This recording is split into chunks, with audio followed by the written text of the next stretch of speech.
Shalom para todos, buenas noches, ¿cómo están? Aquí estamos en este día miércoles haciendo la segunda parte de lo que he comenzado el miércoles pasado sobre la cuenta del Omer y la festividad de Shavuot.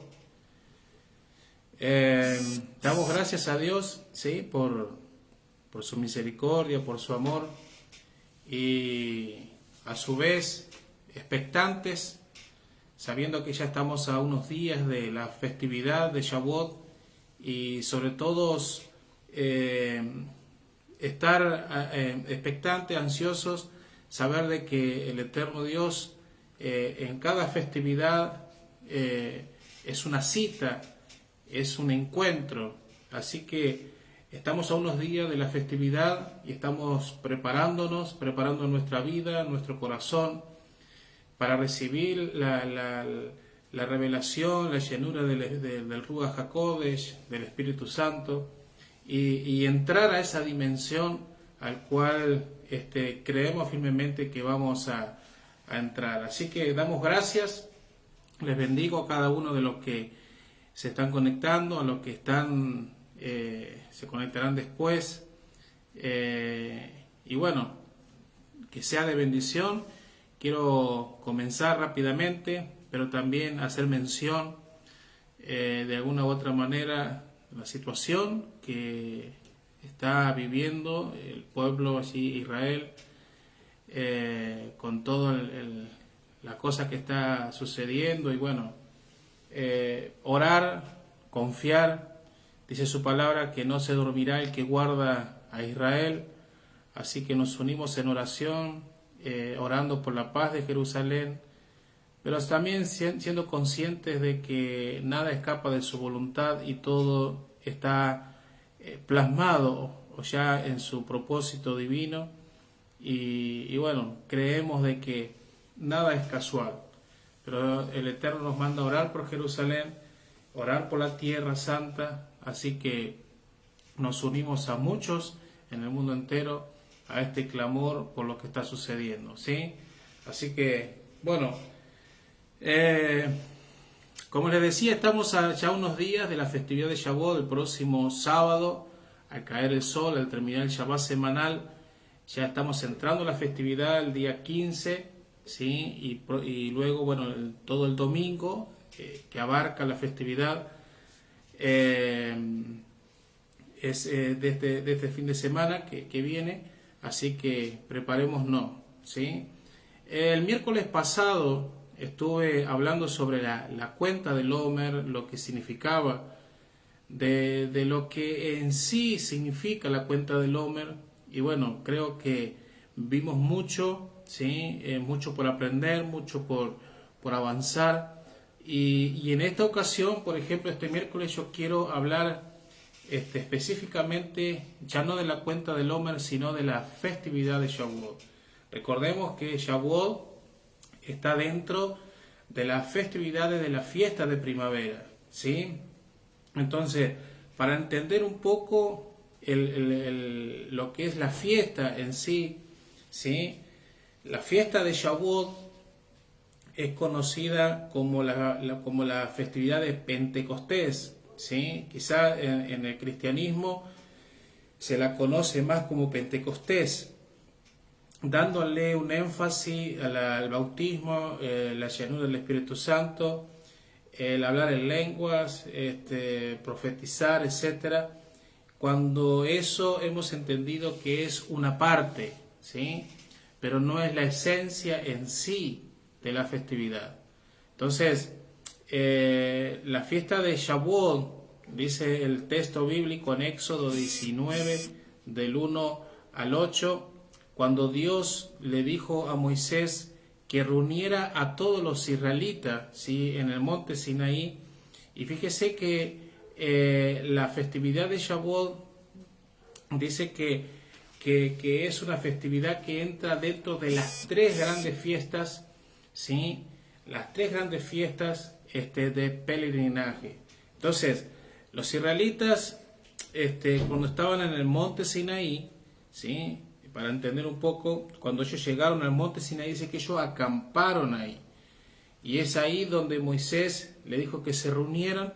Entonces el pueblo de Israel, cuando está enfrente y antes que Dios comenzara a hablar, ellos pronuncian una palabra, pronuncian llamémosle un decreto. Cuando ellos el pueblo dice que haremos todo lo que ha dicho el Señor, ¿sí? En hebreo esa palabra, ¿sí?, es Naseh Berisma, ¿sí? Y Naseh Berisma significa estamos de acuerdo en hacer todo antes que hayamos escuchado, ¿sí? Naseh Berisma significa que el pueblo, antes que Dios hable, el pueblo dijo, antes que Dios hable, haremos todo lo que lo que vamos a escuchar. Entonces, eso es muy importante, que luego voy a hablar un poco más la implicancia y el contenido de esa frase de Naseh Berisma. Entonces, Moisés le dijo al pueblo que debía de santificarse o purificarse por 2 días, ¿sí? Debían de lavar sus ropas, debían de prepararse ¿para qué? Para recibir la Torá, recibir al tercer día los mandamientos. Y esto no es un detalle menor. ¿Por qué? Porque la Escritura dice que Moisés mandó a que 2 días el pueblo sea purificado, porque al tercer día ellos iban a escuchar la voz de Dios. Eso nos habla de una sombra profética, porque el mismo profeta Oseas habla de que 2 días Dios iba a darle, después de 2 días Dios iba a darle una resurrección al pueblo, y el tercer día iba a traer un tiempo nuevo, ¿sí? Y los 2 días hacen referencia a 2000 años, ¿sí? Entonces, desde Yeshua en adelante, 2000 años hasta el año 2000, en el año 2000 en adelante empieza a correr el tercer día que proféticamente es el día de la resurrección. Entonces, Moisés manda al pueblo para que 2 días se santifiquen, laven su ropa y se preparen para recibir la Torá. O sea, esto tiene que ver, ¿sí?, como decía recién, con Oseas capítulo 6. Ahora, al mismo tiempo, Moisés les advierte de que no se acercaran, ¿sí?, mucho al monte Sinaí. Entonces, ¿en qué consistía esto? Que el pueblo desde temprano, desde la mañana, dice que en el monte Sinaí había nubes espesas, habían comenzado a cubrir la cima de la montaña, se escuchaban y se veían con frecuencia los relámpagos, los truenos, los relámpagos, y sobre todo, antes de que Dios comenzara a hablar, dice que se comenzaron a escuchar el sonido del shofar, ¿sí?, el cuerno del carnero. Eso hizo que viniese, luego del sonido del shofar, que cubrió, dice que la cima de la montaña comenzó a cubrirse de fuego, de humo, y luego Dios comenzó a hablar. Entonces, los israelitas que estaban al pie del monte Sinaí estaban, dice que maravillados de todo lo que estaba pasando. Eso es en Éxodo 19, si usted lo va a encontrar. Entonces, Moisés, ¿qué es lo que sucedió ahí? Moisés dice que subió a la montaña, y al acercarse a la cima de la montaña, dice que una voz potente comenzó a anunciar los 10 mandamientos, ¿sí? Se lo conoce como los 10 mandamientos, pero en realidad esas son conocidas también como las 10 palabras, ¿sí? Las 10 palabras. Quizá usted va a escuchar en algún momento que a los 10 mandamientos, en realidad, en su contexto, se dice que fueron las 10 palabras. Ahora, ¿cuál es el desarrollo posterior a la festividad de Shavuot? ¿Sí? Recordemos que Shavuot también es conocida como Pentecostés. O sea, la festividad de Shavuot se ha apreciado tradicionalmente en diferentes formas, y una de ellas tiene que ver y es considerada como muchos consideran que Shavuot es la etapa final, ¿sí?, de un periodo, de un proceso que comenzó en Pesaj. Entonces, Shavuot es la culminación, es el cierre, ¿sí?, es considerada la corona de un proceso que comenzó en Pesaj. Ahora, esa es una manera de verlo. Ahora, también otros ven a la festividad de Shavuot como una fiesta independiente. ¿Por qué independiente? Porque la fiesta de Shavuot o la fiesta de Pentecostés se celebra la revelación de Dios en el monte Sinaí. Es un acto tan importante, tan sublime, que algunos consideran que es una fiesta aparte. ¿Por qué? Porque está dentro de las tres grandes fiestas.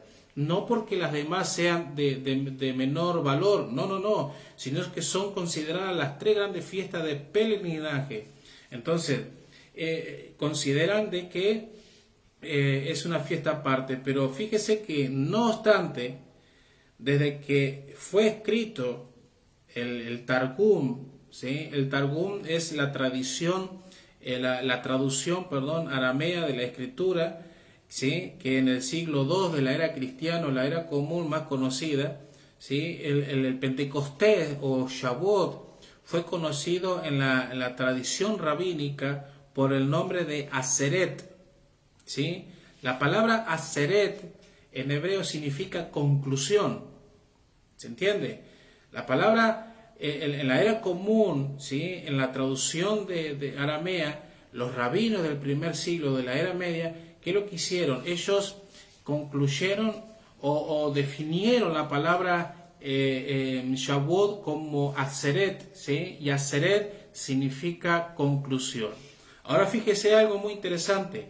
La palabra Aseret es usada en la Biblia en referencia a la festividad de Sukkot. El último día de la festividad de Sukkot se la conoce como Sheminit Aseret, ¿sí?, en Números 29:35, lo que significa que Shemini Aseret en la festividad de Shavuot, el último día, el octavo día, porque Shemini significa octavo, lo que está haciendo referencia, lo que significa en ese contexto es: permanece conmigo. ¿Con quién? Con Dios. Otro día más. ¿Se entiende? Fíjese que eso llevamos a referencia que cuando en la fiesta de Bikurín o de Pesaj, cuando iniciamos, después de haber entregado las primicias, ¿sí?, entregado las primicias de los primeros frutos, el Eterno Dios nos manda a que contemos 7 semanas. Contamos 7 semanas que hacen 49 días. Entonces Dios nos manda a contar 49 días. Pero sin embargo, en la interpretación que dieron los sabios, que al día siguiente es un Atzeret, es la conclusión y significa: quédate conmigo, con el Eterno, un día más. Entonces esa es la interpretación que se le da también.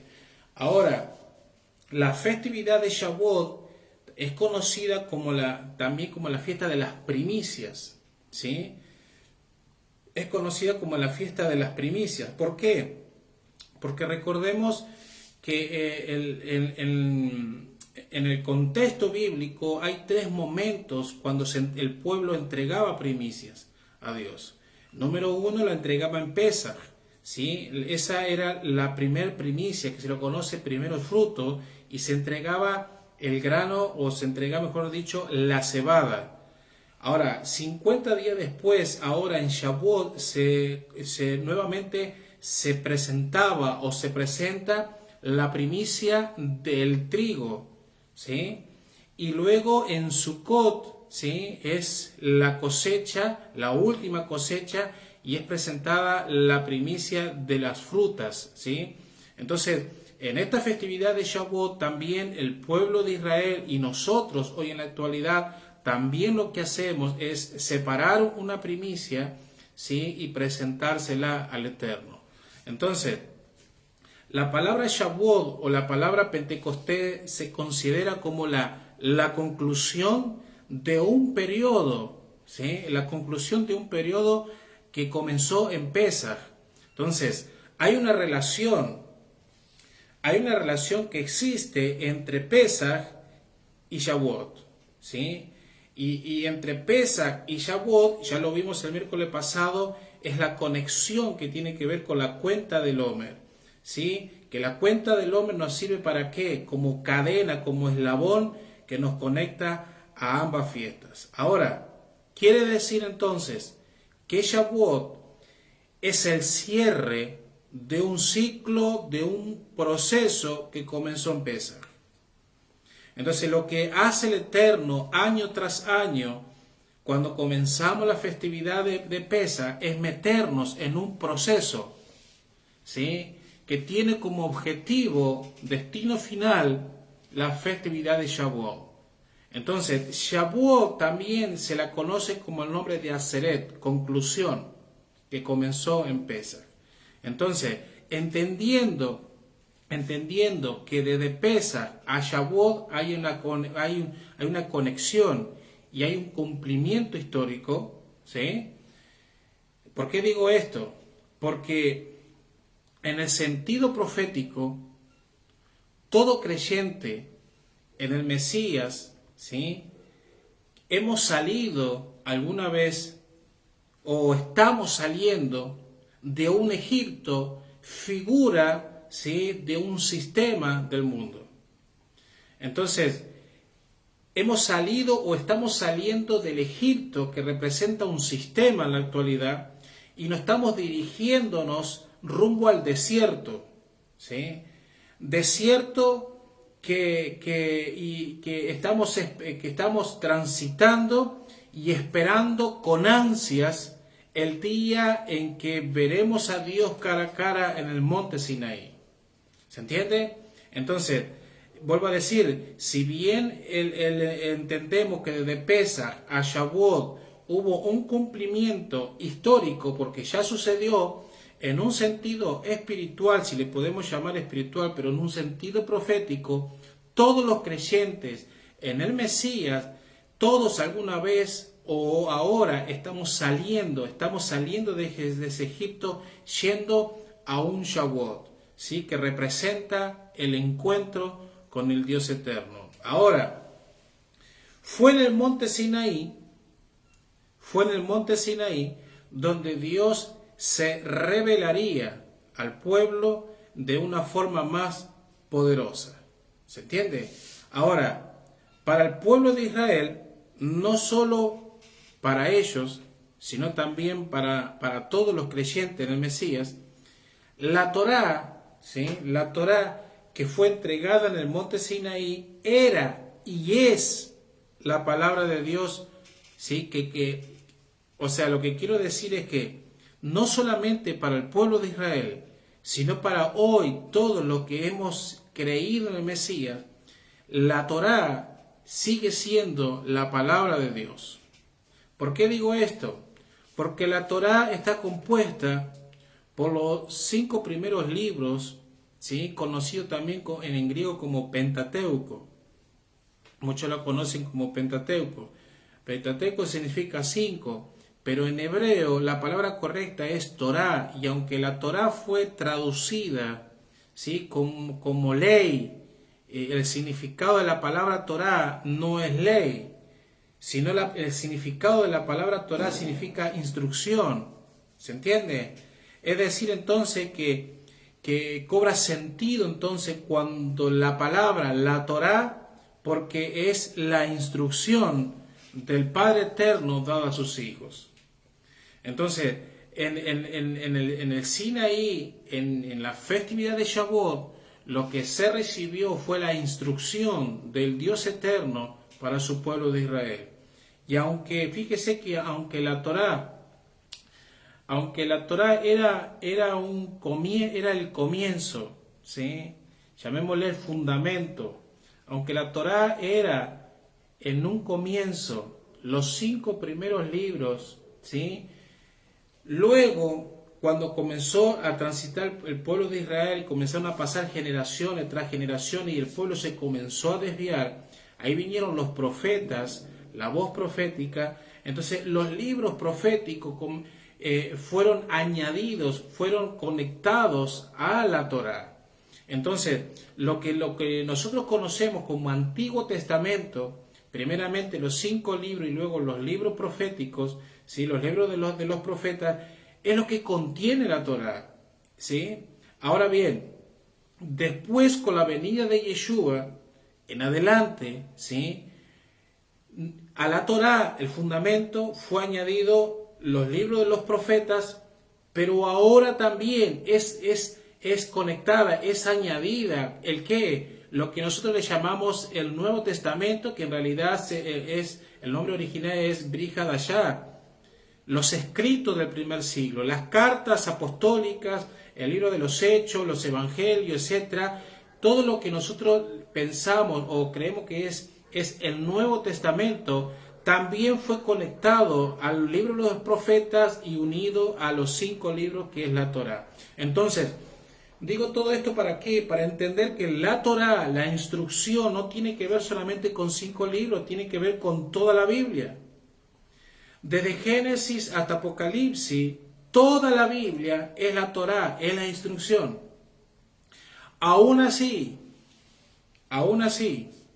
hoy día, por ejemplo, fíjese que hoy día se habla en el cristianismo, ¿sí? Aquellos que por ahí no están abiertos, no se les ha revelado lo que es la Torá. Hay una palabra que se utiliza mucho y es la palabra, por ejemplo, andar o caminar en el Espíritu, ¿sí? Andar o caminar en el Espíritu. Pero si vamos nosotros al contexto del asunto, vamos a ver que andar o caminar, ¿sí? Refiriéndonos a esa expresión como andar en el Espíritu, ¿se refiere a qué? Se refiere a andar en el Espíritu de la palabra. Y la palabra está haciendo referencia ¿a qué? A la Torá. Entonces cuando en la iglesia se habla de caminar en el Espíritu, andar en el Espíritu, ¿sí? Y teniendo en mente de que la Torá la rechaza, no se dan cuenta que en realidad la expresión hablar en el Espíritu significa que está andando en el Espíritu de la palabra, y la palabra es la Torá. ¿Se entiende? Entonces, ¿por qué digo esto?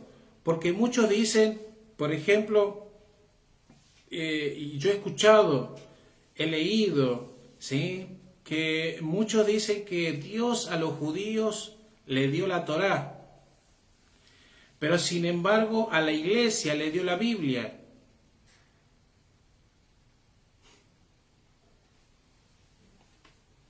O sea, no entiendo, no logro entender la división que hay en decir que Dios al pueblo judío o a Israel le dio la Torá, pero a la iglesia le dio la Biblia. Cosa que no es así, o sea, no existe tal cosa. No se encuentra, o sea, no podemos dividir, no podemos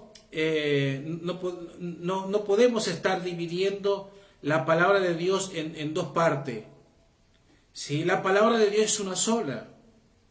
Entonces, si la Torá es la instrucción y la instrucción es la palabra de Dios, la palabra de Dios no cambia. La Biblia nos dice que cielo y tierra pasará, mas su palabra no pasará. El Dios eterno es un Dios de palabra, un Dios generacional, es un Dios que lo que dijo acá lo completa acá, pero nunca cambia. Entonces no existe tal expresión como que la Torá es para Israel y la Biblia es para nosotros. El Antiguo Testamento es para Israel o los judíos y el Nuevo Testamento es para la iglesia. No existe tal cosa. No podemos separar. No hay 2 pactos, hay uno solo. ¿Se entiende? No podemos desconectar la palabra del Espíritu, más aún sabiendo que cuando hablamos del Espíritu estamos hablando de la palabra. ¿Se entiende? Primero porque el mismo que dio la Torá, ¿sí? Aquel que dio la instrucción, que dio la palabra, es el mismo que entregó el Espíritu, que entregó al Espíritu Santo, al Ruach HaKodesh. El mismo que entregó la Torá, la instrucción en el Sinaí, es el mismo que entregó el espíritu de la Torá, pero en Hechos 2, en Pentecostés.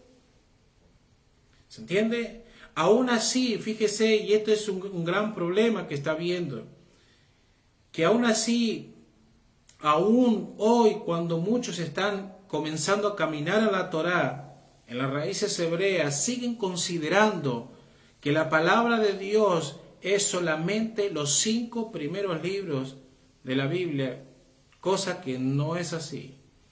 La Torá, los 5 primeros libros, es el fundamento, que fueron añadidos los libros de los profetas y luego los escritos del primer siglo, conocido como el Nuevo Testamento.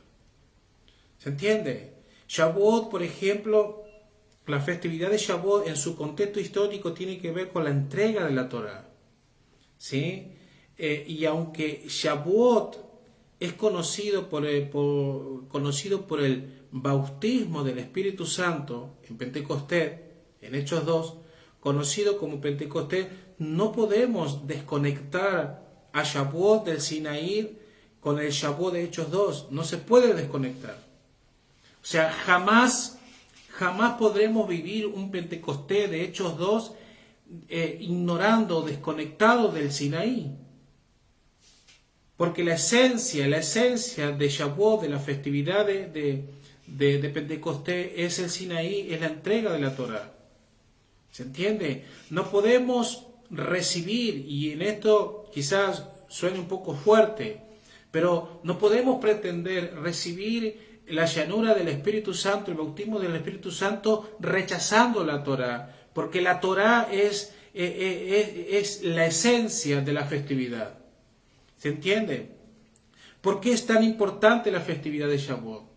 ¿Por qué es importante la festividad de Shavuot? No porque las demás fiestas no sean importantes.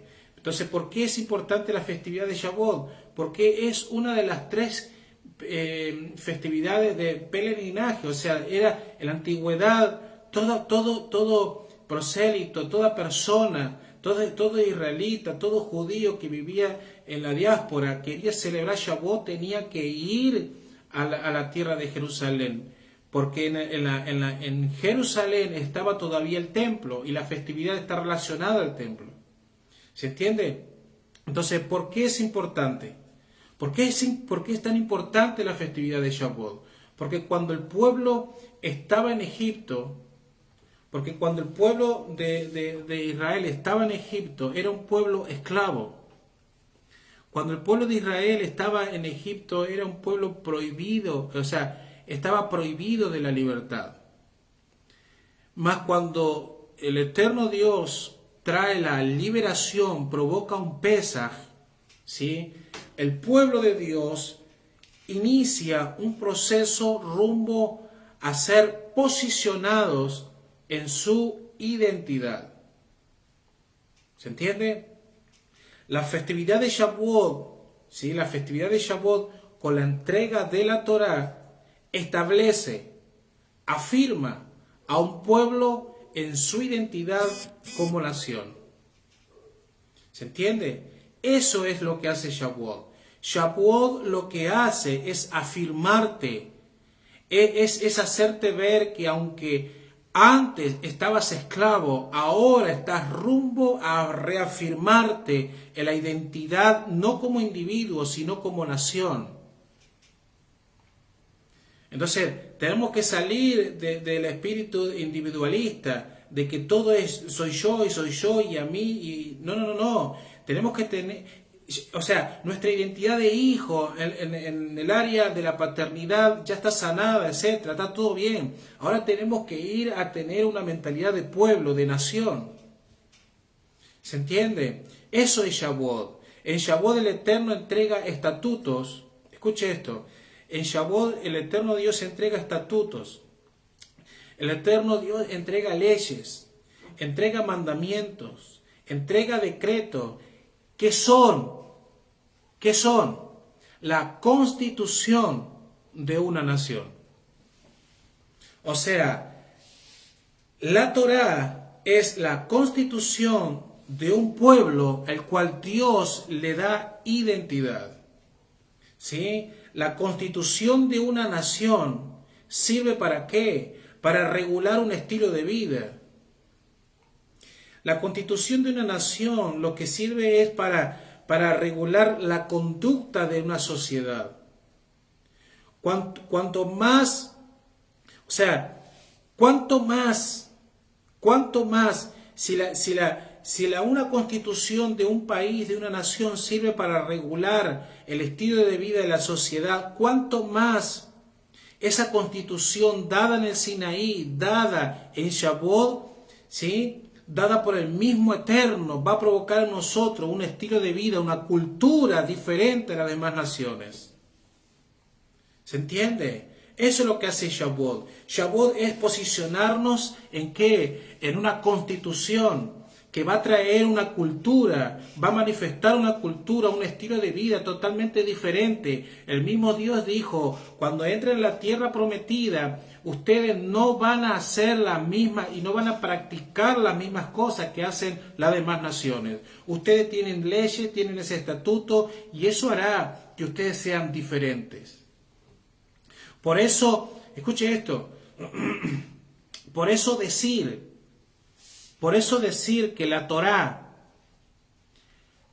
que la constitución del pueblo de Israel, dada en el Sinaí, dada al pueblo de Dios, está abolida, y obedecer los mandamientos, obedecer esa constitución, es estar bajo maldición.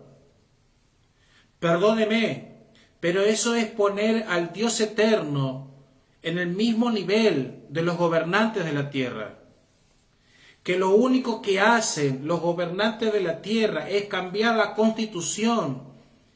Cuando un presidente, un gobernante quiere cambiar el estilo de vida de la sociedad, lo primero que va a hacer es querer tocar la constitución.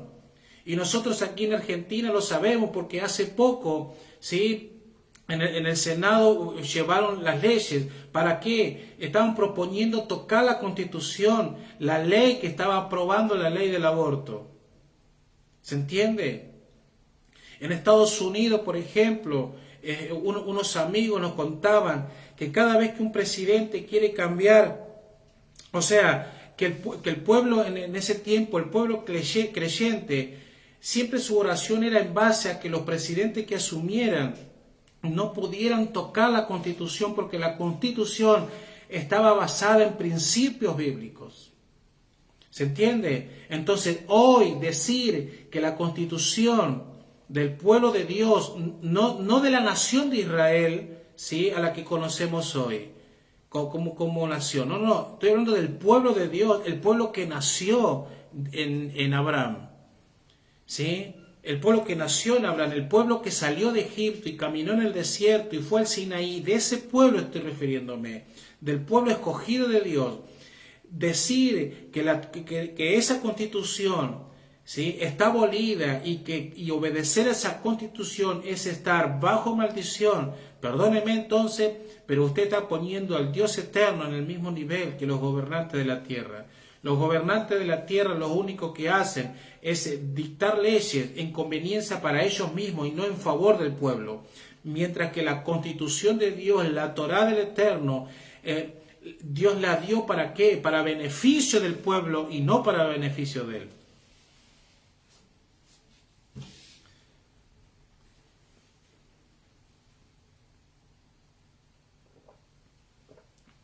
¿Se entiende?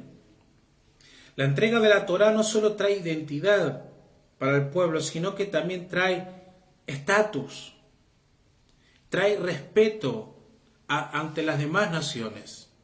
Un pueblo que no tiene una constitución, que no tiene leyes, que no tiene ese estatuto, es una vergüenza, es una aberración ante las demás naciones. Todas las demás naciones, en el tiempo bíblico, en el tiempo de Moisés, y más o menos en ese tiempo, todos tenían una constitución. Es más, muchos pueblos paganos se regían por el código de Hammurabi. ¿Se entiende? El Babilonia, en el tiempo de Nabucodonosor, las leyes de ellos era el código de Hammurabi, que esa era la constitución de ellos. Entonces, Dios, al establecer una constitución al pueblo de Israel, le está dando un estatus, le está diciendo no son más esclavos, ahora son una nación. Le está dando una identidad. ¿Se entiende? Entonces, ya dijimos, por ejemplo, que Shavuot tuvo cumplimiento histórico, ¿sí? En el Sinaí. Mas cuando Shavuot contiene varios aspectos, Shavuot, por ejemplo, tiene dos grandes temas muy fundamentales. Número uno, los dos grandes temas fundamentales de la festividad de Shavuot tienen que ver, número uno, con la revelación de la palabra de Dios, o sea, con la revelación de la voluntad de Dios. Y esto tiene que ver con ¿qué? Con la entrega de los mandamientos, con la entrega de la Torá. ¿Se entiende? Y debo resaltar aquí que la palabra Torá, ¿sí?, comúnmente traducida al español como ley, y lo vuelvo a recalcar aunque lo dije en un momento, ¿sí?, en el idioma hebreo no significa ley, sino significa instrucción, significa enseñanza. Entonces, tema fundamental número uno de Shavuot es la revelación de la voluntad de Dios por medio de la instrucción del Eterno. Entonces, al entender el significado de la palabra Torá, podemos ver que la Torá no es un libro de códigos, de cosas prohibidas y de cosas permitidas. La Torá no debe ser apreciada de tal manera que esto sí y esto no y esto sí. Más bien, la Torá debe de considerarse como la instrucción, la enseñanza de un Padre, de un Dios que es Padre, que le da a sus hijos, ¿sí? ¿Para qué? Para que podamos entender mejor su voluntad.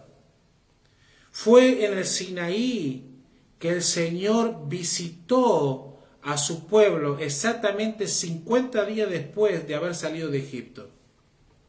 ¿Se entiende? Shavuot, Pentecostés, fue donde Dios se revela a sí mismo al pueblo de Israel cuando ellos se encontraban en el monte, ¿sí?, a los pies del Sinaí. Entonces, Shavuot es donde el Eterno se revela a sí mismo. Shavuot es donde el Eterno se revela a sí mismo después de haber vivido un proceso de 49 días. ¿Me va siguiendo?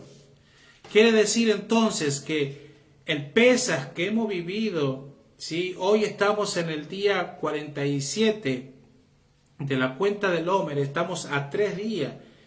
Podemos llegar a decir, mire, que estamos aún en el día profético, porque en el día 47 es cuando Moisés le dice al pueblo, santifíquense en 2 días, porque al tercero Dios bajará y hablará con ustedes. Vamos. Estamos en el día 47, donde entendemos que Shavuot es donde Dios se va a revelar a sí mismo. Va a revelar aún más su voluntad. ¿Se entiende? Fíjese que el número 50 está conectado con el jubileo. El jubileo se celebra cada 50 años. Y es específicamente en un jubileo donde el Mesías regresará, donde se dará a conocer nuevamente.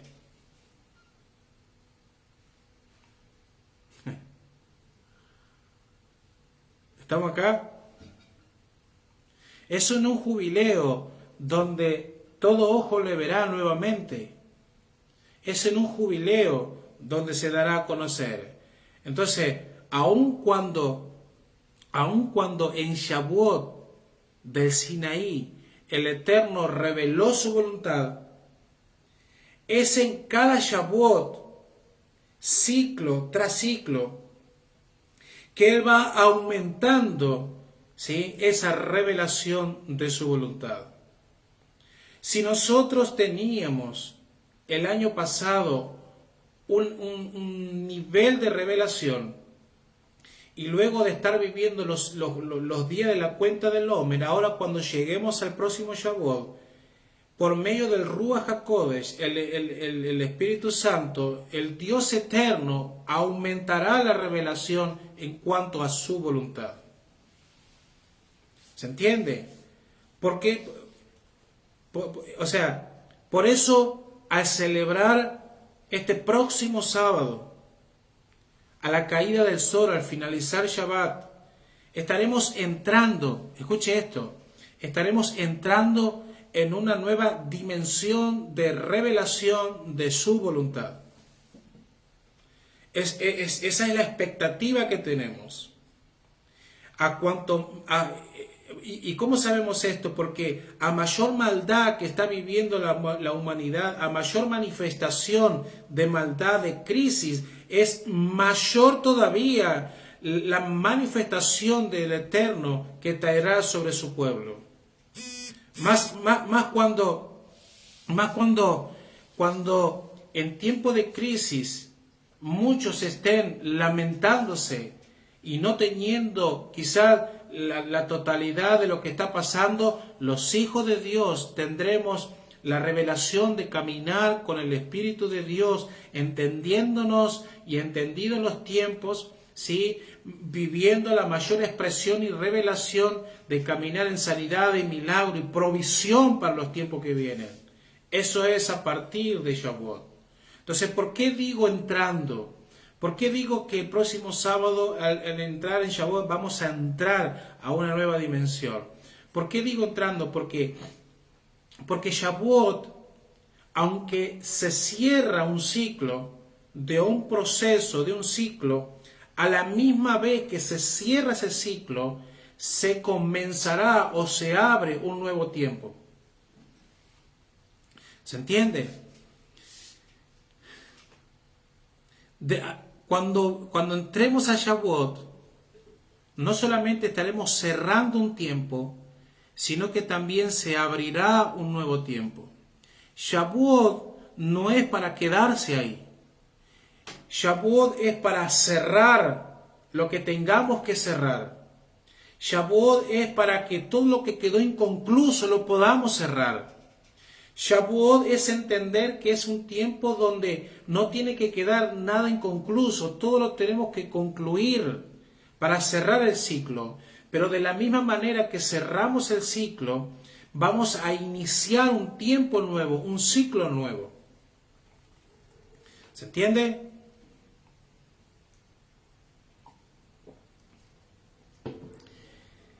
Mire, en el Evangelio de Lucas, capítulo 4, versículo 1 en adelante, vamos a encontrar el relato cuando Yeshua es llevado al desierto. ¿Sí? Cuando Yeshua es llevado al desierto. El texto del versículo 1 de Lucas 4 dice que Yeshua, lleno del Espíritu Santo, lleno del Ruach HaKodesh, volvió del Jordán y fue llevado por el Espíritu al desierto. En el contexto de esto, ¿sí? Y quiero que me preste atención. En este contexto de este versículo, que Yeshua viene del Jordán después de haber sido lleno del Espíritu Santo, viene del Jordán, el Espíritu Santo lo lleva al desierto. Entonces, es en este contexto, es en este contexto donde Yeshua viene del Jordán. ¿De dónde viene Yeshua? De recibir el bautismo o la tevilá de Juan el Bautista. Pero a su vez, Yeshua viene, pero también viene ¿de qué? De ser bautizado, viene de ser lleno, viene de recibir ¿qué? La llenura del Ruach HaKodesh. ¿Se entiende? No solamente viene de hacer la tevilá, el bautismo en agua, sino también viene de ser lleno, bautizado en el Espíritu Santo. Juan el Bautista dice, viene uno tras de mí, quien los va a bautizar ¿con qué? Con el Espíritu Santo, con el Ruach HaKodesh. Pero Yeshua, antes de bautizar con el Espíritu Santo, Él tiene que cumplir la promesa. Entonces dice la Biblia que Él viene lleno, viene bautizado, viene con la llanura del Espíritu Santo. Ahora bien, quiere decir entonces que Yeshua viene de vivir un Shavuot.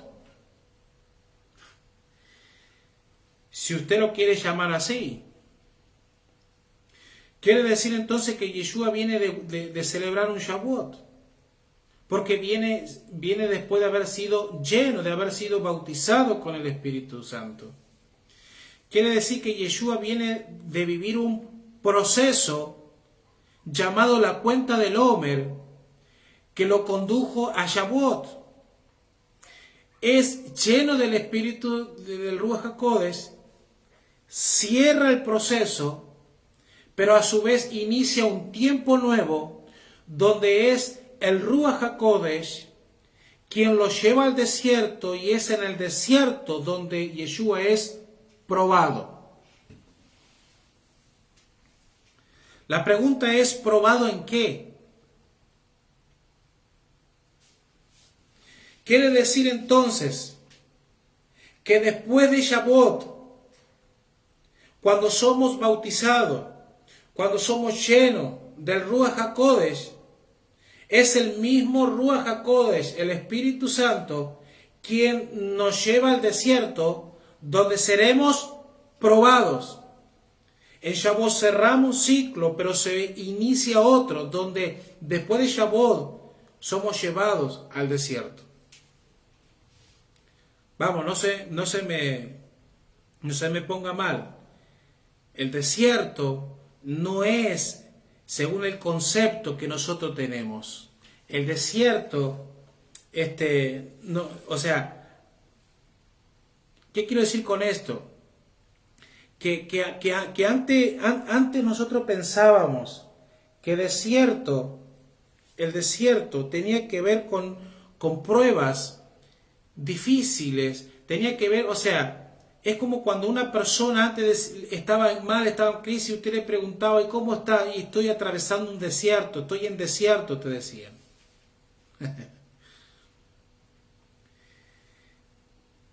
O sea, antes de explicar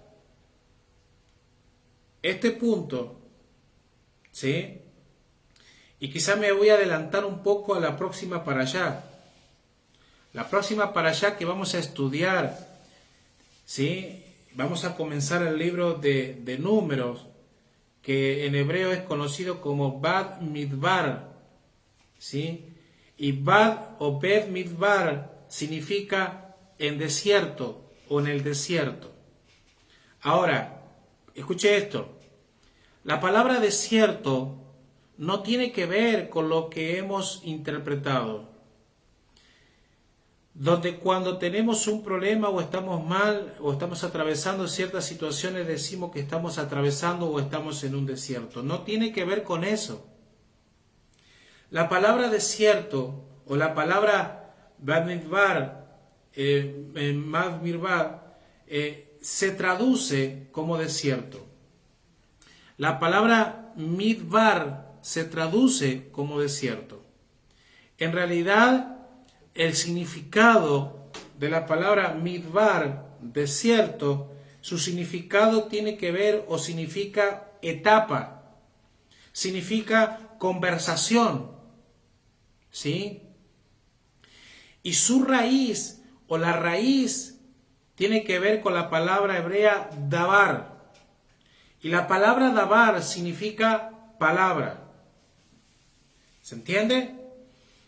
Entonces, es decir, el desierto no es un lugar, sino es una etapa, llamémosle espiritual, que toda persona debe de enfrentar, ¿sí? Y cuyo objetivo principal que Dios tiene es hablar al corazón de tal persona y llevarla a una perfección.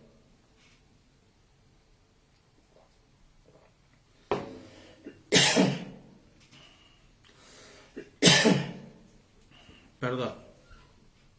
¿Se entiende?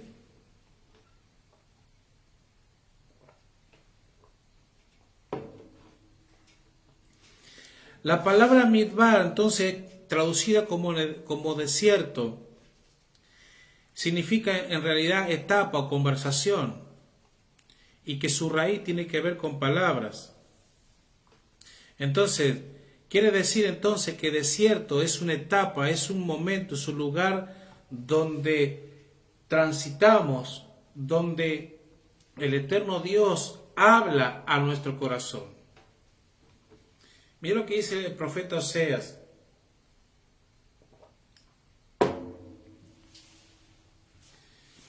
El profeta Oseas capítulo 2 versículo 14 dice: por tanto he aquí la seduciré. ¿A quién? Está hablando de Israel. Dice, la voy a seducir, la llevaré al desierto, la llevaré al midbar y hablaré a su corazón.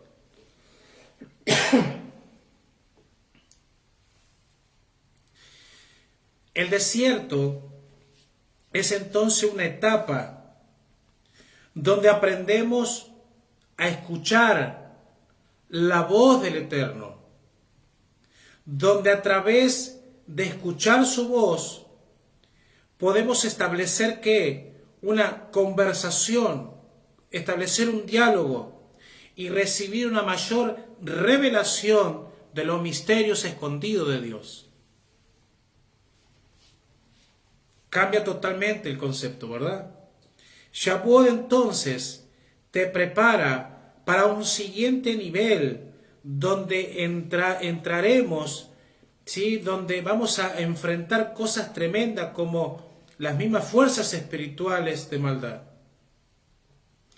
Cuando entramos al desierto, vuelvo a decir, Shavuot lo que hace es prepararnos para que cuando salgamos al desierto, nos enfrentemos, cuando salgamos al mundo, cuando salgamos al sistema, tengamos que enfrentar cosas que tienen que ver con las fuerzas espirituales, las fuerzas de maldad. ¿Por qué digo esto?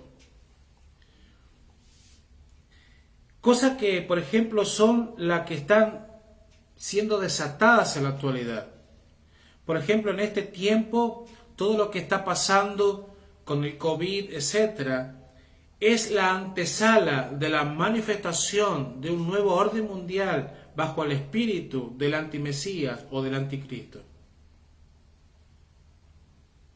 Entonces, Shavuot hace que lo que viene para el mundo no lo enfrentemos solo, sino lo enfrentemos con sabiduría en el poder del Ruach HaKodesh.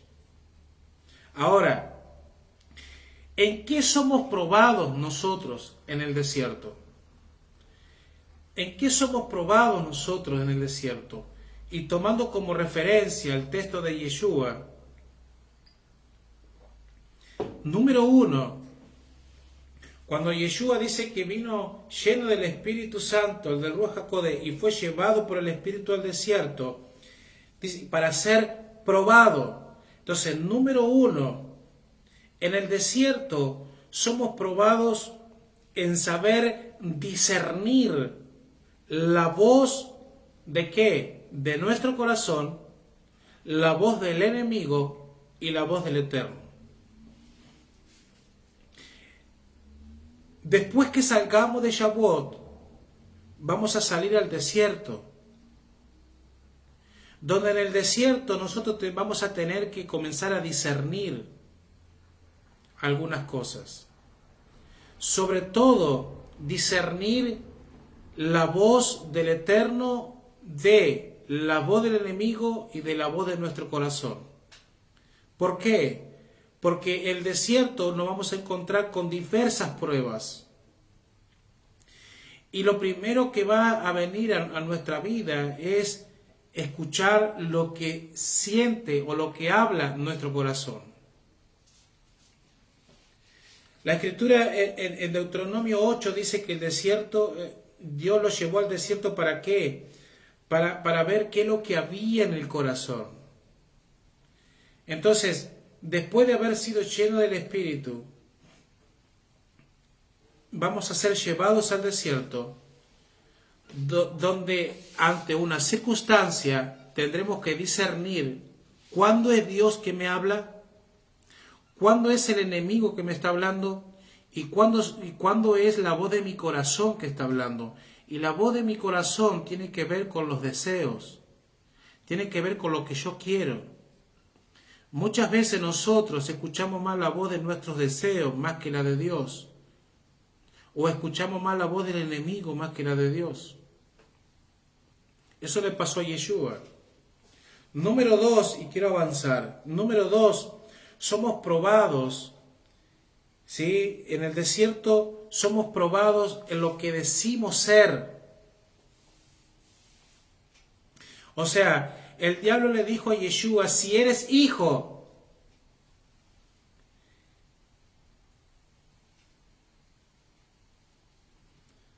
si en Shavuot somos afirmados en nuestra identidad, cuando salgamos de Shavuot a un nuevo tiempo,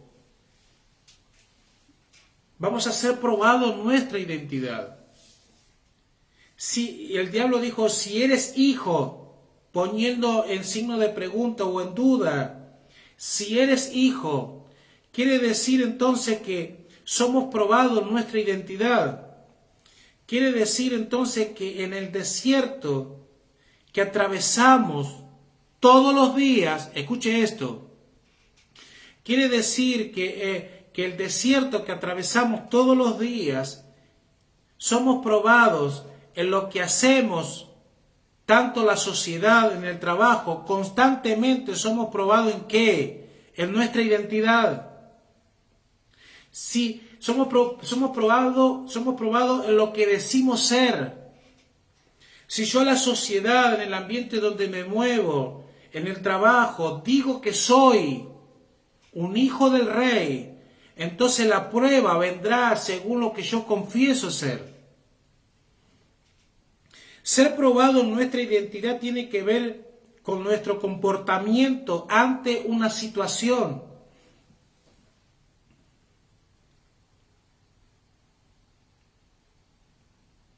Si usted dice ser hijo de Dios, compórtese como tal.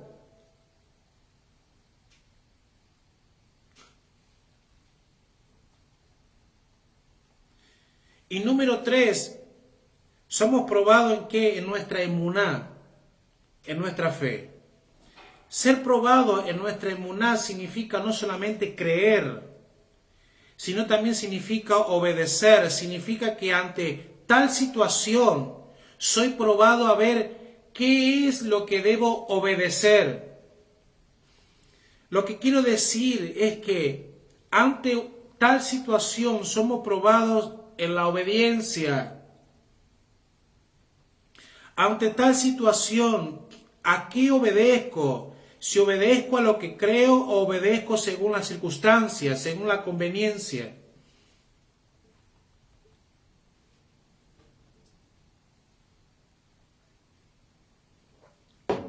Entonces, Shavuot tiene que ver con qué?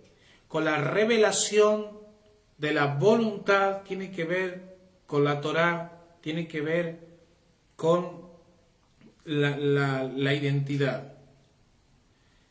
El segundo tema importante de la festividad de Shavuot tiene que ver con qué? Con la venida del Ruach HaKodesh, del Espíritu Santo.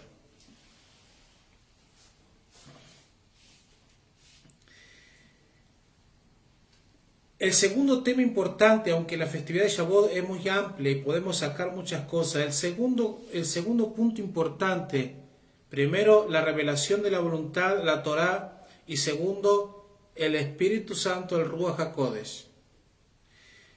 Yeshua resucitó en la fiesta de primicias, en la fiesta de Bikurim. 50 días después de la resurrección de Yeshua, el Espíritu Santo, el Ruach HaKodesh, baja a habitar en los corazones de la vida de todos los que creen en Él. Entonces, el bautismo, escuche, si si el Espíritu Santo tiene que ver y es fundamental, el segundo tema más importante en la festividad de Shavuot, quiere decir que todo creyente en Yeshua, ¿sí? Todo creyente en Yeshua, una vez que entregamos nuestra vida y reconocemos a Yeshua como el Mesías, como el Señor, como el Adón, entonces el Ruach HaKodesh, el Espíritu Santo, viene sobre el corazón de tal persona, ¿sí? Y comienza a habitar en la persona. Ahora bien, el bautismo del Espíritu Santo mora en todo creyente, y présteme atención por favor en esto. El Espíritu Santo, el Ruach HaKodesh, mora en todo creyente una vez que la persona creyó en el Mesías. Yeshua no solamente, a ver cómo lo puedo decir, porque me parece muy importante este tema. Si el Espíritu Santo viene a morar en el corazón de toda persona que cree en el Mesías, no solamente, escuche esto, no solamente el Espíritu Santo mora en lo que se le conoce como cristianos solamente. No sé si me explico.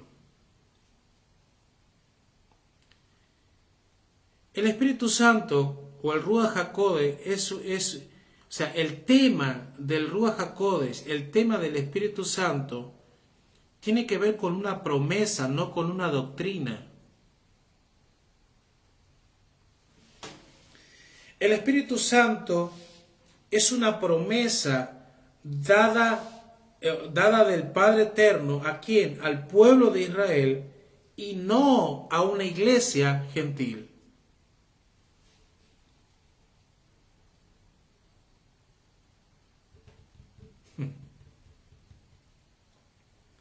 El Espíritu Santo no es una cuestión de... el Espíritu Santo es una cuestión de pacto, no de teología. Y digo esto, ¿por qué? Porque pareciera ser que ahora, si obedecer los mandamientos y caminarse en la Torá y celebrar Shabbat, celebrar la fiesta, la persona que celebra Shabbat, la persona que celebra la fiesta, pareciera ser que no tiene el Espíritu Santo.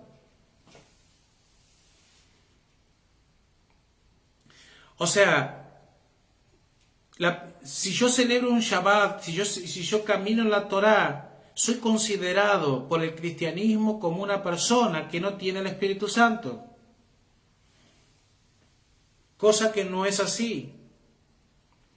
Soy considerado como una persona que deja de lado al Ruach HaKodesh, al Espíritu Santo.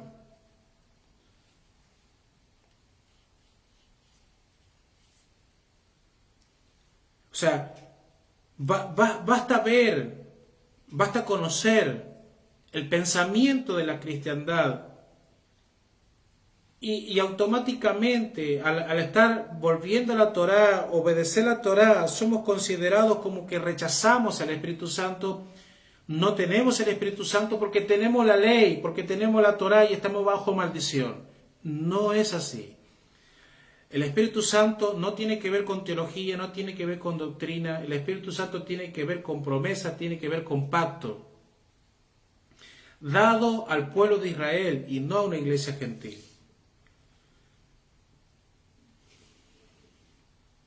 Es más,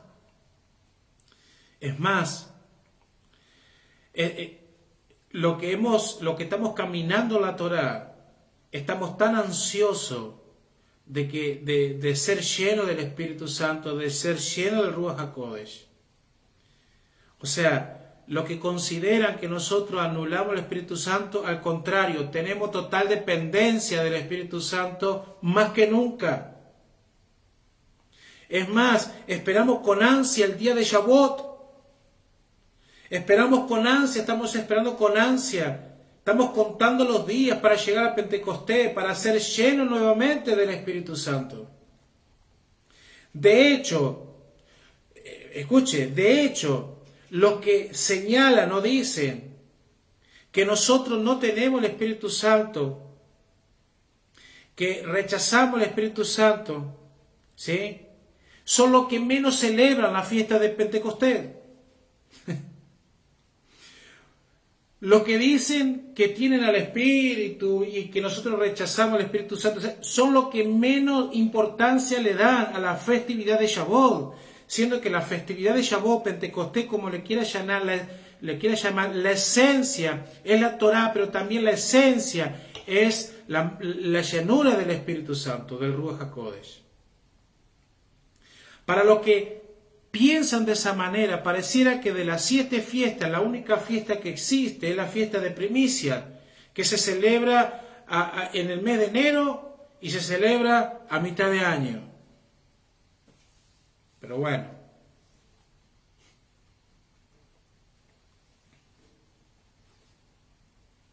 Otro tema.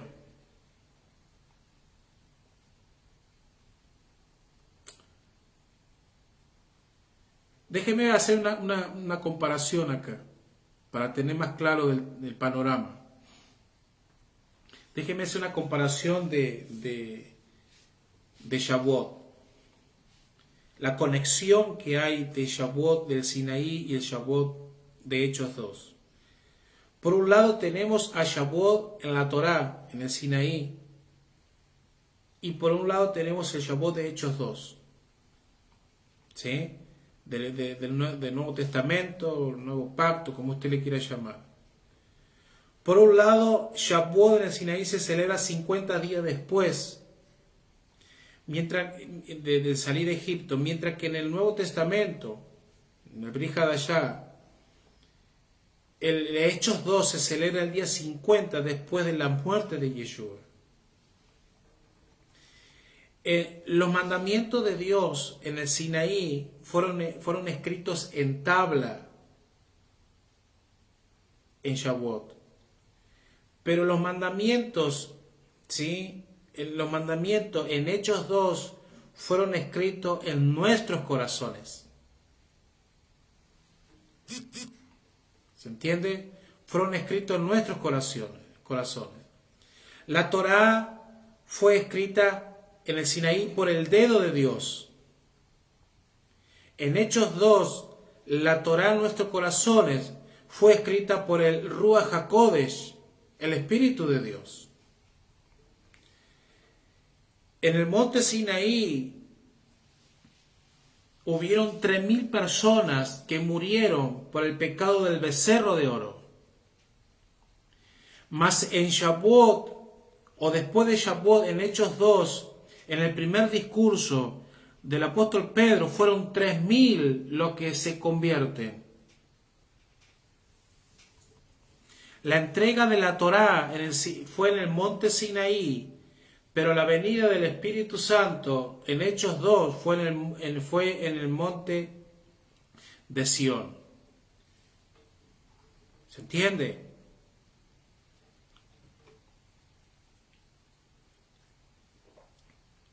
Ahora, Shavuot, ¿qué representa Shavuot? ¿O qué es lo que sucedió en Shavuot en el Sinaí? Shavuot, por ejemplo, una de las cosas muy fundamentales y hermosas para poder entender, Shavuot es una boda. Shavuot tiene que ver con un contrato matrimonial. ¿Sí? Una de las imágenes más lindas, por ejemplo, que tiene la festividad de Shavuot, Pentecostés, es la de la ceremonia matrimonial entre Dios como novio e Israel la novia. La ceremonia matrimonial, el matrimonio bíblico, el matrimonio hebreo, Dios lo constituyó. ¿Sí? Dios lo constituyó ahí en la Torá. Y fíjese que el matrimonio hebreo, el matrimonio que Dios constituyó, consta en dos aspectos o en dos etapas fundamentales. Y deme por favor unos minutos más, porque con esto quiero terminar. Quiero terminar con la festividad de Shavuot como un contrato matrimonial para entender lo que hizo Yeshua y para entender los tiempos de hoy. Entonces, la boda hebrea, la boda que celebran aún los judíos, consta en dos etapas. La primera etapa tiene que ver con el compromiso. El compromiso, o sea, la persona, ¿sí?, entra en esa primera etapa del matrimonio tan pronto como se lleva a cabo un contrato matrimonial. O sea, que lo primero que se hace en la boda hebrea o en la boda bíblica es un contrato matrimonial. Tiene que ver con un compromiso, ¿sí? Tiene que ver con un compromiso. Ahora, el contrato escrito es llamado en hebreo la ketubá o una ketubá, ¿sí? Durante la ceremonia del compromiso, uno se considera legalmente casado sin tener que cohabitar con la persona. Quiere decir que la primera etapa del matrimonio hebreo es que legalmente estamos comprometidos, legalmente estamos casados, pero no vivimos juntos. ¿Se entiende? El compromiso es considerado legalmente vinculante, a tal punto que para salirse del matrimonio se necesita un divorcio, llamado get en hebreo. ¿Sí? De hecho, al tener un mayor entendimiento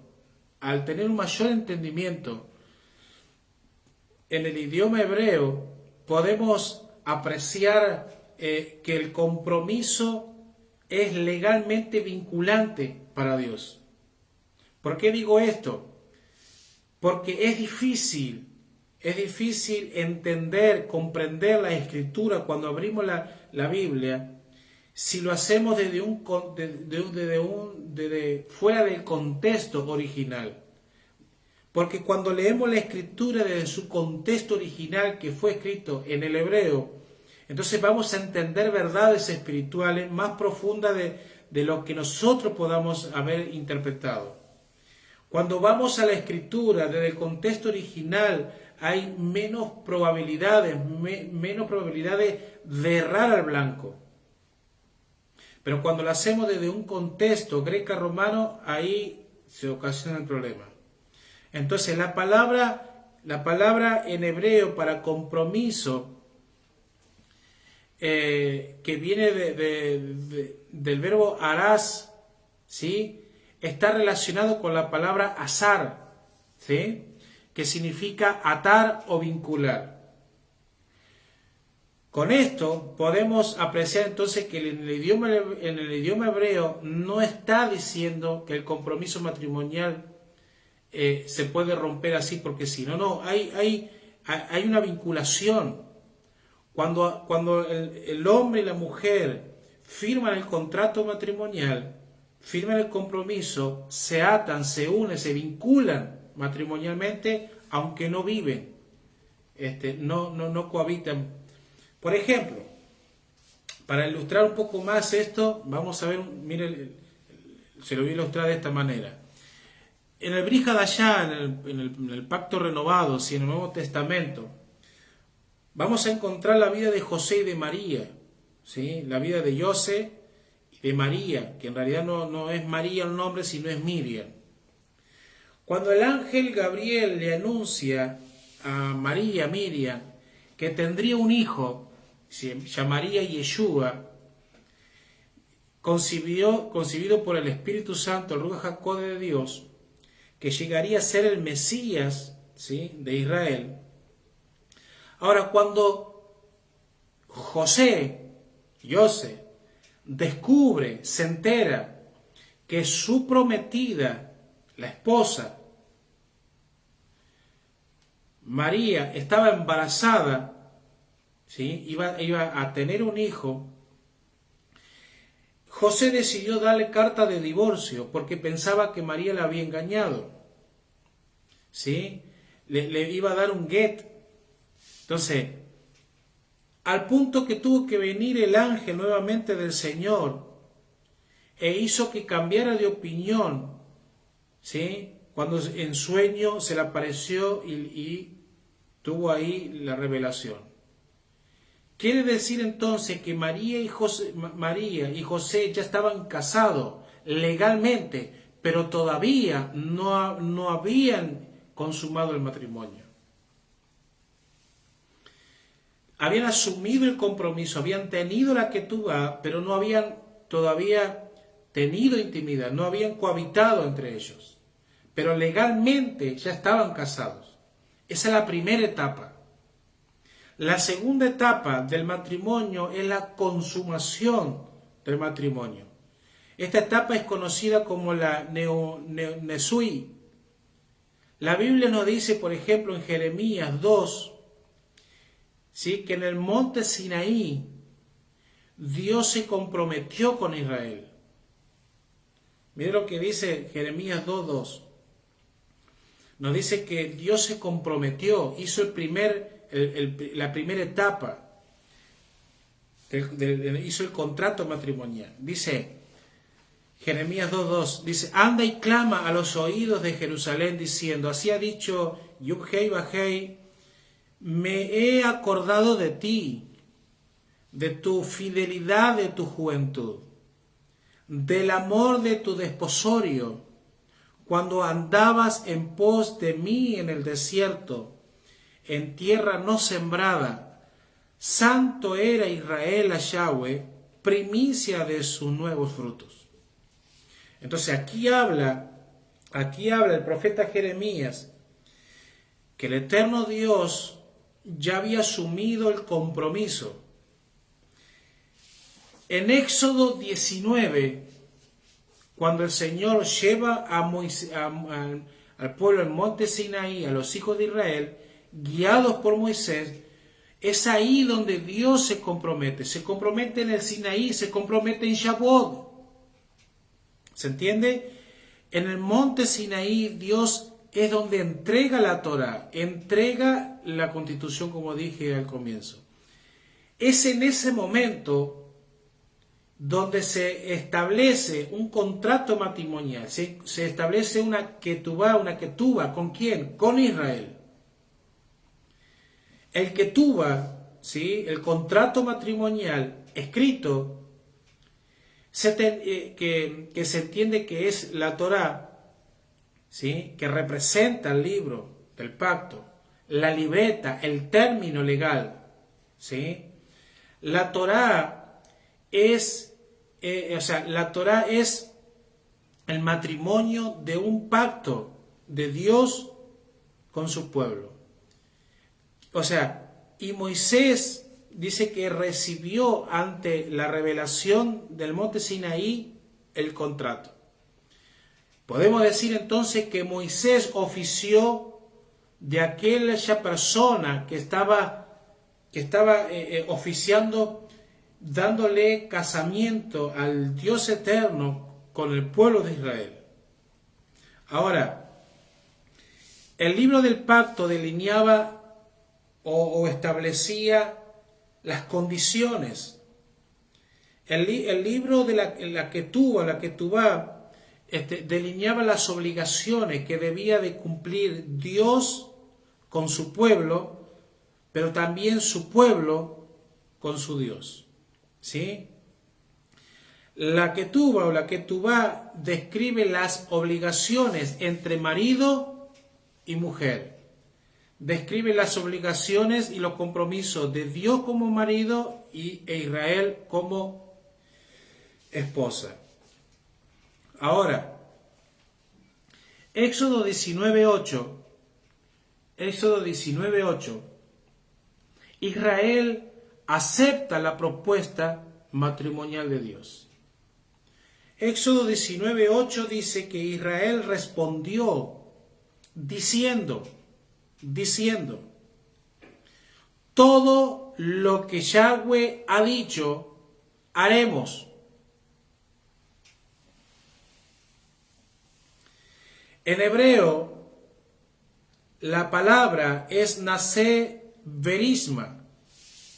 Quiere decir, Naseh Berisma quiere decir, estamos de acuerdo de hacer antes que oigamos. ¿Se entiende? El pueblo de Israel lo que hizo antes que Dios, o mejor dicho, antes que Moisés dijera las condiciones, el pueblo de Israel estaba aceptando el contrato matrimonial diciendo, sí, acepto, antes que lo digas. Interesante. Ese sí haremos todo lo que diga antes de oír, también nos afectó a nosotros en el tiempo actual. ¿Se entiende? Fíjese que, por ejemplo, en Éxodo 19:2, Israel dice que acampó delante del Señor. La palabra acampar en hebreo es chahá, que en este caso es singular, mientras que Israel es plural. ¿Se entiende? Entonces, esta palabra significa la palabra de Israel como singular, como uno y no como plural. Entonces, con eso podemos ver que en ese momento todo el pueblo de Israel se había convertido en uno solo.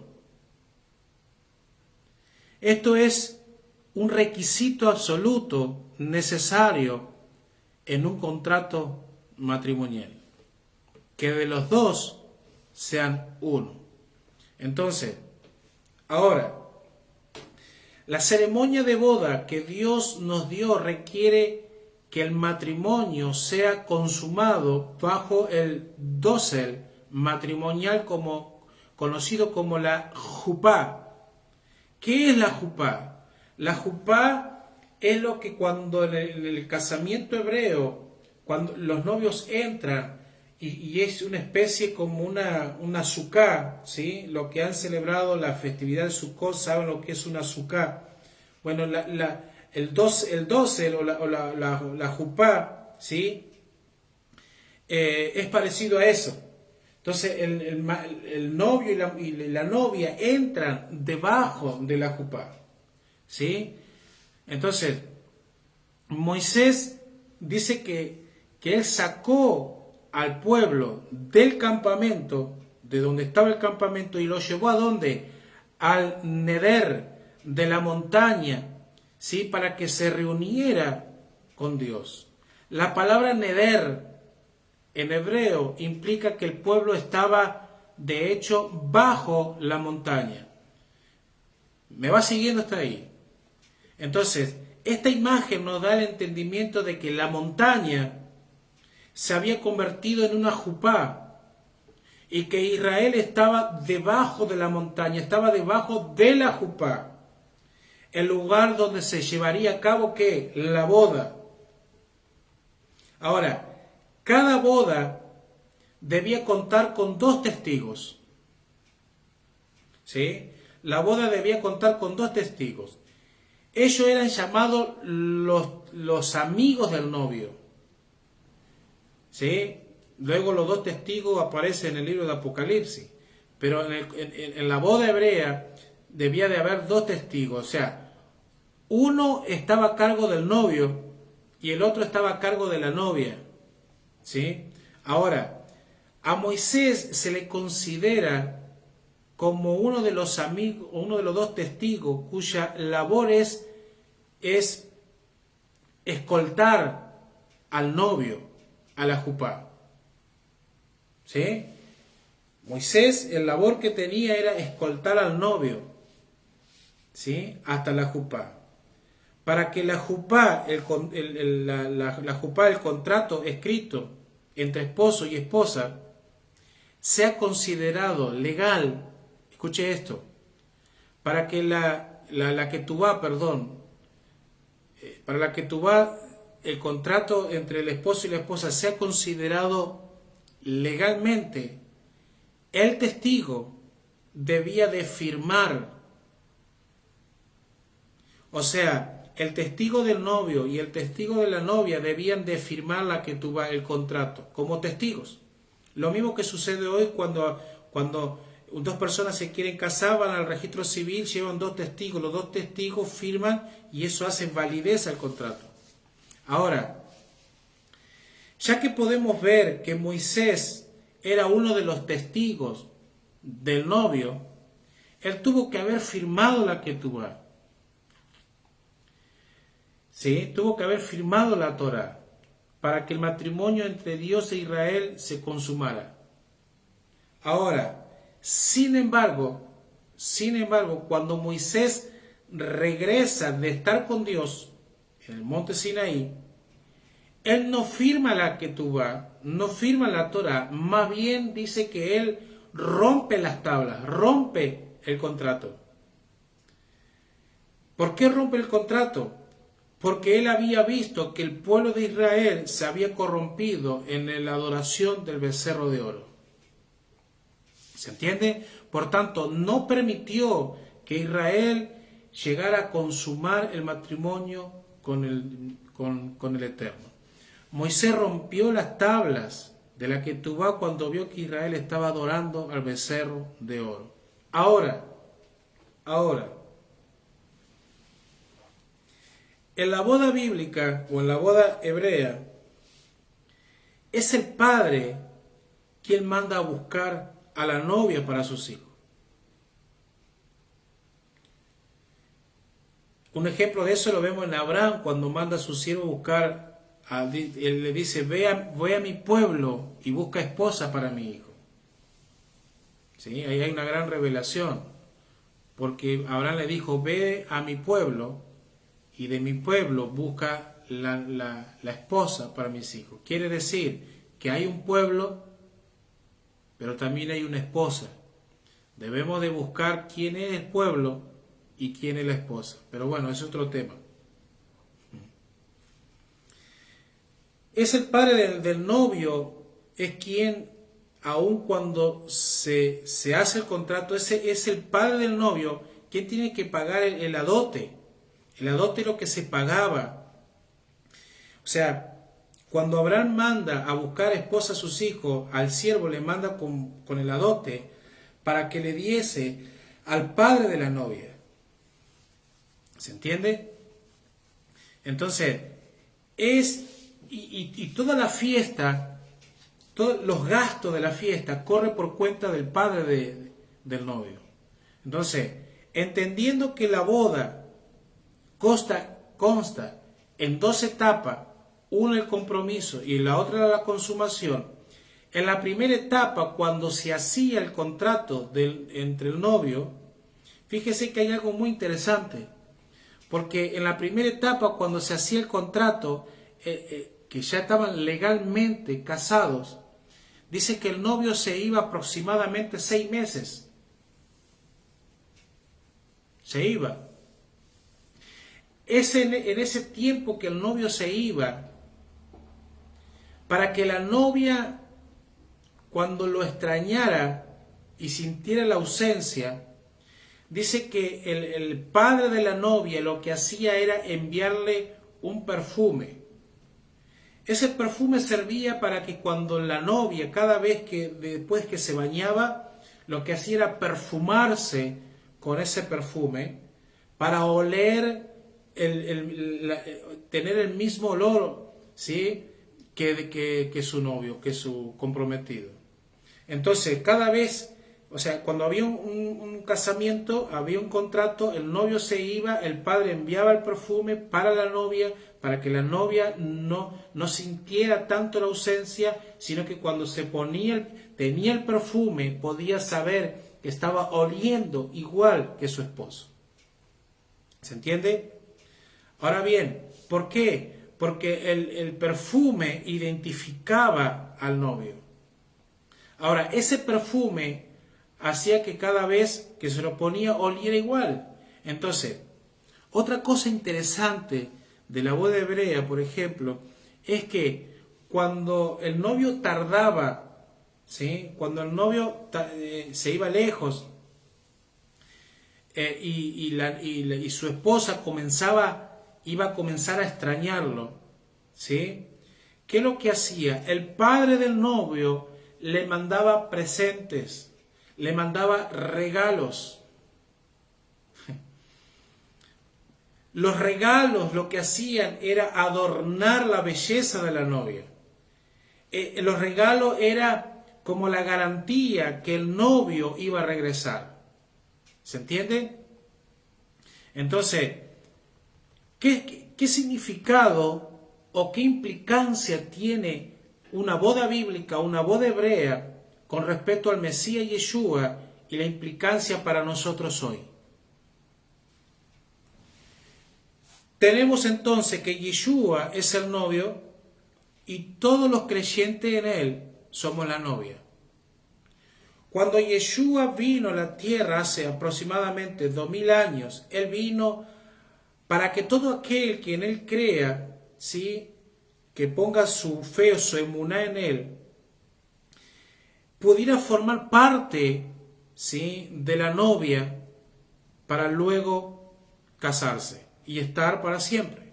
Ahora, esto sería no solo porque si bien sabemos que Yeshua vino para Israel, pero no solamente para Israel, sino también vino para todos aquellos que quisieran ser parte. En la primera venida de Yeshua, a Yeshua se lo conoce como el Mesías Ben Yosef, el hijo de José, como el siervo sufriente. Y la segunda venida, él va a venir como el Mesías Ben David, el hijo de David, como el rey de reyes y señor de señores. ¿Qué quiere decir? ¿Qué quiero decir con esto entonces? Que el Padre Eterno es quien elige a la novia. El Padre Eterno es quien elige a la novia y son todos aquellos que creen en él. Estamos en el primer paso de la boda, estamos en el contrato, estamos en el compromiso con Yeshua.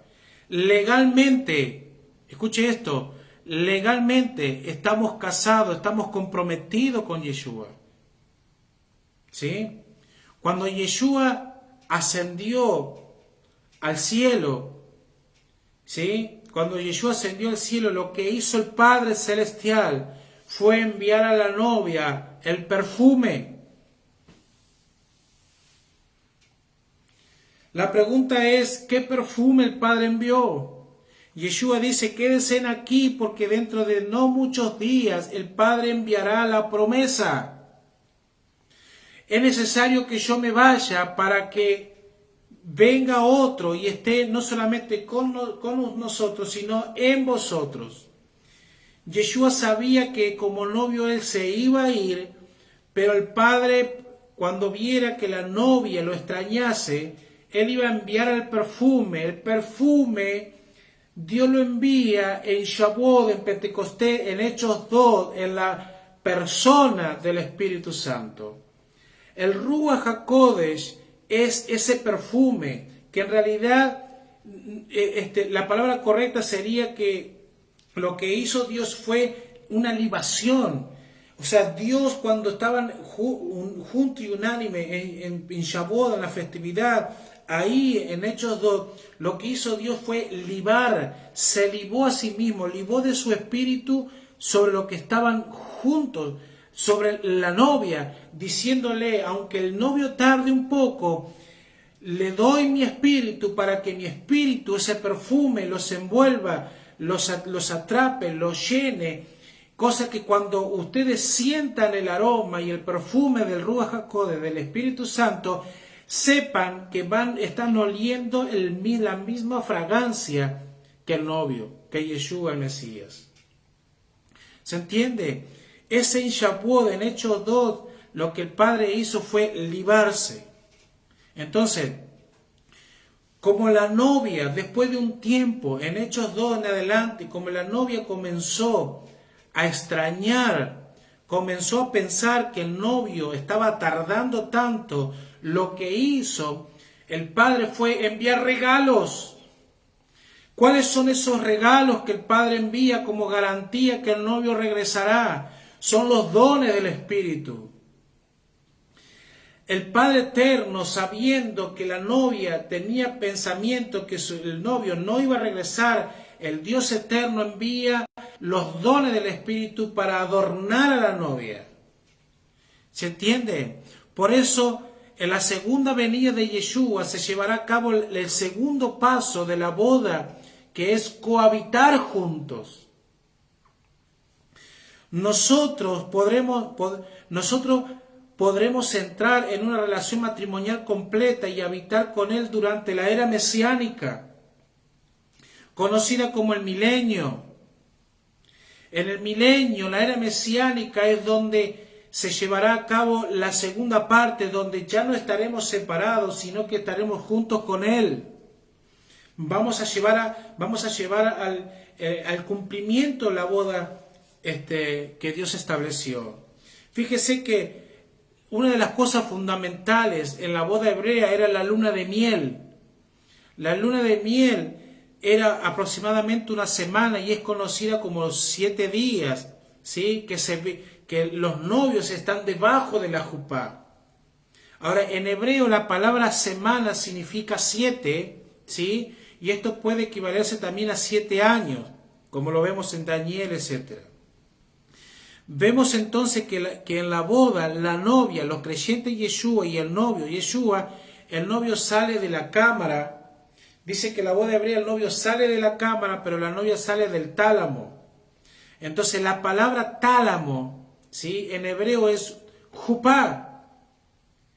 Estás en esta instancia, lo que está diciendo es que el novio sale de la jupá, ¿sí?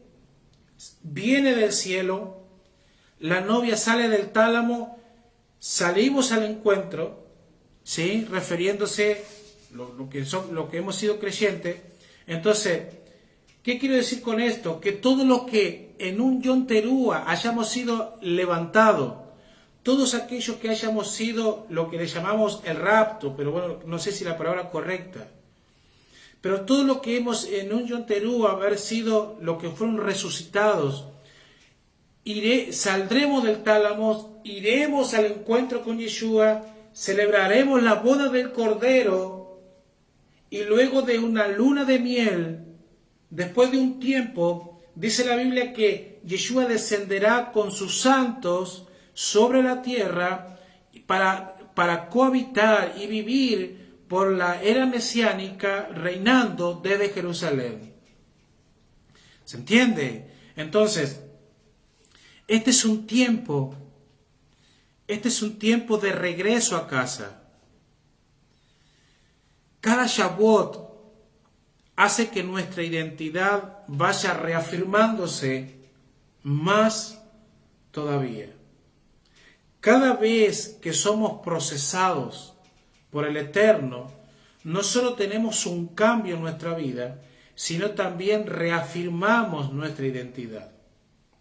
Entonces, en Shavuot, Dios no entrega un libro, Dios entrega su vida, Dios entrega su palabra, Dios entrega a sí mismo, entrega el Ruach HaKodesh.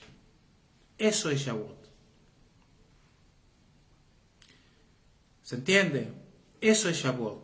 Shavuot es la misma presencia del Dios eterno habitando en nosotros, preparándonos, adiestrándonos para su venida. Así que, mire, pasó la hora. Hay mucha información, hay muchas cosas para entender, así que le animo que si usted puede, busque, se prepare, estudie, ¿sí? Pero quiera Dios que en este próximo quiera Dios que en este próximo Shavuot, el próximo sábado, al tener una expectativa tan grande, podamos ser revestidos, llevados a otro nivel de unción, a otro nivel de revelación, a otro nivel de recibir la revelación de su palabra y preparándonos para entrar a un desierto, donde en el desierto vamos a vivir los milagros más extraordinarios, porque desierto no es malo, desierto es un encuentro con la palabra revelada de Dios. ¿Se entiende? Les bendigo. Se hizo tarde, quería tocar un tema también, aunque toqué varios, pero quería tocar el tema cuando Yeshua fue ungido como sumo sacerdote, que tiene que ver con la vestidura de Aarón. Así que quizás el sábado o el domingo, el mismo Shavuot, pueda hablar sobre la vestidura de Aarón y la llenura del Espíritu Santo, la coronación de Yeshua como el sumo sacerdote, ¿sí?